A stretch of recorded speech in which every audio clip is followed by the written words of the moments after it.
In this video, I'm going to be rebuilding my workshop. Let's click play. Welcome to the video. Today, I'm going to be rebuilding my workshop. And here it is. Now, I've decided not to do a full workshop build video because it was very boring.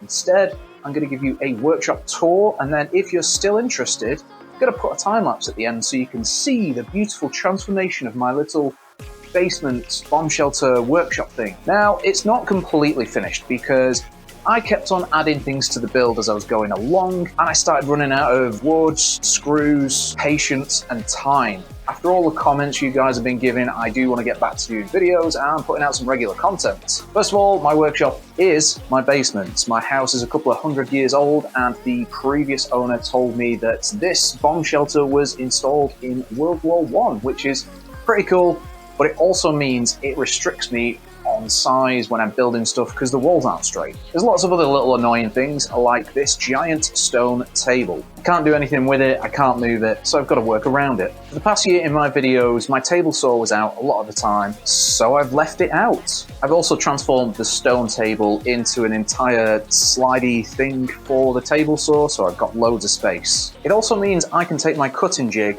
turn it upside down, and give myself more workspace if I ever need it. At the right hand side of the table saw, I've installed one of those remote plug socket things because it has a switch on, and I treated myself to a new Hoover, so whenever I'm working on it, press the switch, Hoover turns on, jobs are good. Underneath that is a couple of shelves for all my paints, so they're easy to get to if I ever need them, and I've put this really bodgy shelf on the front for all my little accessories. I definitely need to improve this and make it better. The left-hand side of the workshop always used to get cluttered with stuff. It became a dumping ground, so it made sense to put my main workbench here. Across the top, I have most of my tools with a little space for the cables to go underneath, so it stays neat and tidy. There's a random assortment of crap along the top, which I really need to build some shelves for. I've got my drop saw, miter saw thing with the little low level to make it easier for cutting. Underneath the miter saw, I've actually got a box for scrap wood, so whenever I'm cutting stuff, wood goes straight in the box. Keep things nice and tidy. And there is a Hoover attached down there, so it's always there when I need to cut. And I've used the same trick as the table saw, putting plug socket there so I can turn it on and off when I need it. And one of the best features about this bench is my tool tray. I really like to do these all the way across, but I ran out of patience, wood, everything else, so we move. Obviously, all the top of this is finished in pallet wood that was either reused from the other side or new pallet wood that I've gone out and claimed. And at the very end, we've got my nice little pallet wood wall. Obviously, this makes it just a lot easier for me to get my tools when I'm working on stuff. Now, the wall is actually a new bit of racking for all my storage and things like that. Again, hopefully makes it easier to keep the workshop tidy. My house is really old, so this is apparently where they used to get the water from. There's a reservoir at the top of the hill, it runs down, runs through here. This used to collect a bit more, obviously it's filled up with silt over time. And yeah, hundreds of years ago, this is where you got the water from.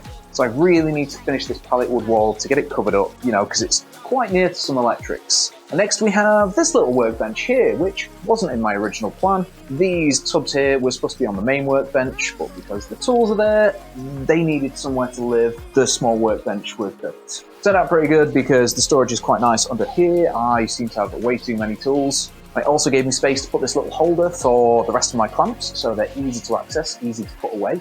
And whilst I was building it, I decided to use the scrap wood I had, and I've built this giant pallet wood wall, which looks cool. That's its only function. The last bench went all the way across here, so it blocked off access to storage, which is down there. So I've opened up more storage underneath. It also makes it easier to get at my storage tubs that are on the left-hand side as well. And we have another tiny little workbench here. Again, wasn't in my plans, I wasn't going to build this, but because the tools took over that workbench there, I needed somewhere for my drill press and my clamp and my wheel jig to go.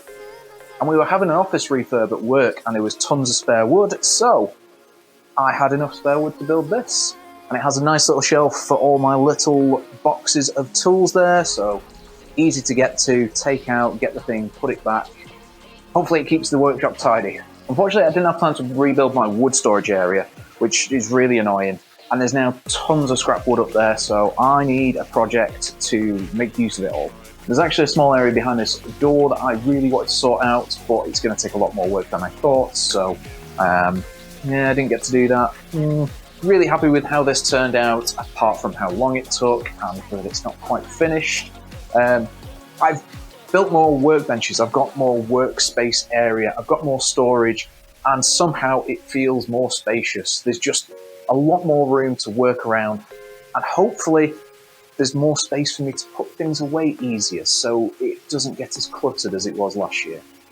I've just mounted the test clock from my Christmas present video on the wall. It looks cool, but it looks kind of lonely. So I think I'm going to mount any of the projects that I haven't sold on this wall, which means all of the projects that I've done are going to go on this wall. Well, as many as possible.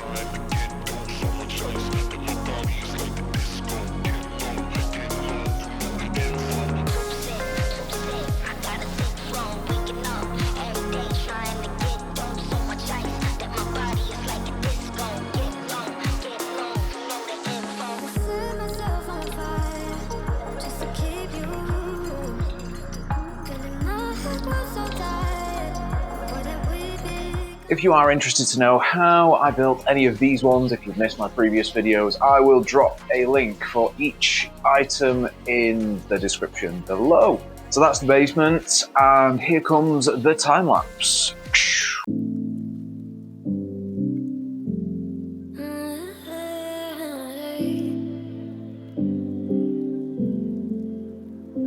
You're pulling on my walls down.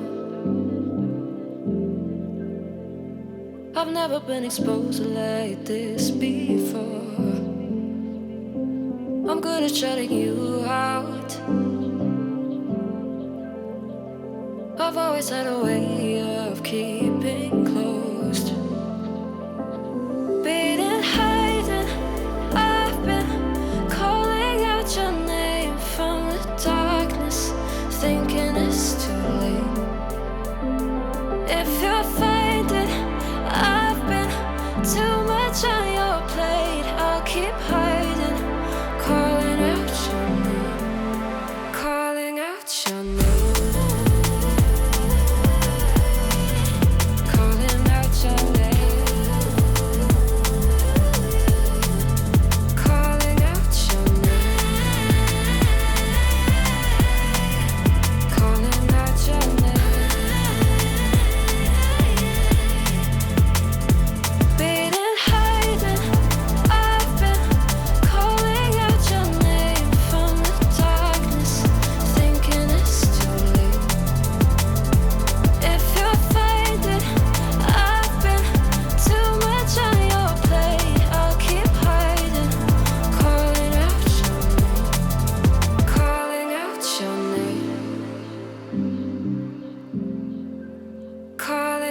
Your name.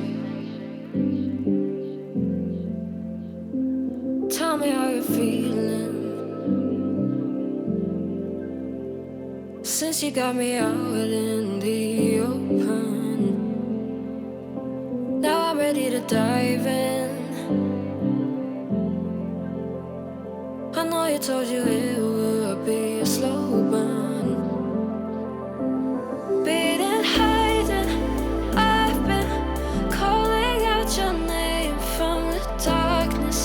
Thinking it's too late.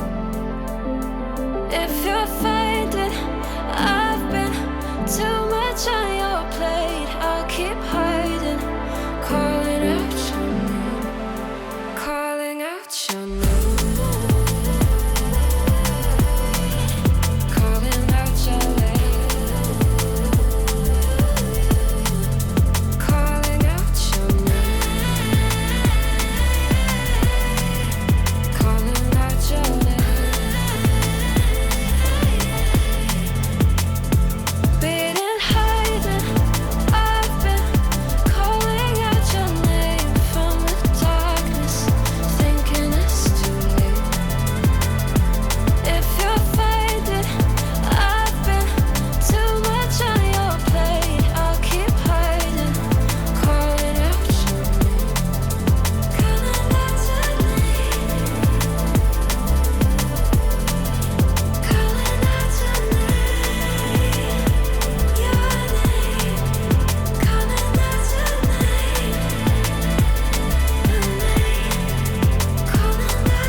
I've never been exposed like this before. I'm good at shutting you out. I've always had a way of keeping closed. Beating, hiding, I've been calling out your name. If you have made it this far, give yourself a pat on the back. This video has been a little bit different. I thought I'd try something new, but regular programming will continue next time. I've got a super easy project in mind that should be really quick to do, so I'm excited to see how I can mess that up. So as usual, if you've got any tips, questions or suggestions, state them in the comments below. I do like hearing from them. I will try to respond to them, and if you could subscribe, that would be amazing.